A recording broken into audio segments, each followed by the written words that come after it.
এক পিতা ও পুত্রের শেষ মেলা দেখা। কৃষ্ণচন্দ্র ছিলেন এক সাধারণ গ্রামীণ কৃষক। তার একমাত্র ছেলে সুভাষ শহরে চাকরি করত। সুভাষ ছোটবেলা থেকেই খুব মেধাবী। কৃষ্ণচন্দ্র নিজের স্বপ্ন পূরণের জন্য সুভাষকে পড়াশোনা করিয়েছেন। তবে শহরে চলে যাওয়ার পর সুভাষের ব্যস্ত জীবন শুরু হয়। বাবার সাথে তার দেখা সাক্ষাৎ কমে যায়। একদিন গ্রামে বার্ষিক মেলার আয়োজন হয়। কৃষ্ণচন্দ্র সুভাষকে ফোন করে বললেন, এবার গ্রামে আয়, তোর সাথে মেলায় যাব।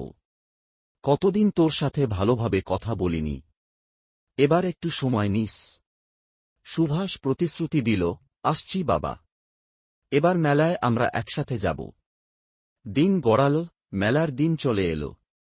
কৃষ্ণচন্দ্র নতুন ধুতি আর পাঞ্জাবি কিনলেন, বড় উৎসাহে মেলায় যাওয়ার প্রস্তুতি নিলেন। কিন্তু সুভাষ এল না। ব্যস্ততার অজুহাত দেখিয়ে সে ফোনে জানাল, বাবা, এবারও পারলাম না, তুমি যাও, আমি পরে আসব। কৃষ্ণচন্দ্র খুব কষ্ট পেলেন, কিন্তু কিছু বললেন না। একা মেলায় গেলেন। মেলার ভিড়ে এক কোণে বসে চুপচাপ চারপাশ দেখছিলেন।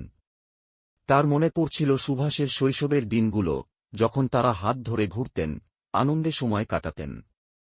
কিছুদিন পর সুভাষের অফিস থেকে একটি চিঠি এল। চিঠিতে জানানো হল, সুভাষ এক দুর্ঘটনায় মারা গেছে। কৃষ্ণচন্দ্রের বুক ভেঙে গেল। তিনি চিঠি হাতে নিয়ে মেলার সেই দিনের কথা ভাবছিলেন। এরপর থেকে কৃষ্ণচন্দ্র মেলায় যেতেন না। পুত্রের সাথে তার শেষ মেলার দেখা আর কোনোদিন হয়নি।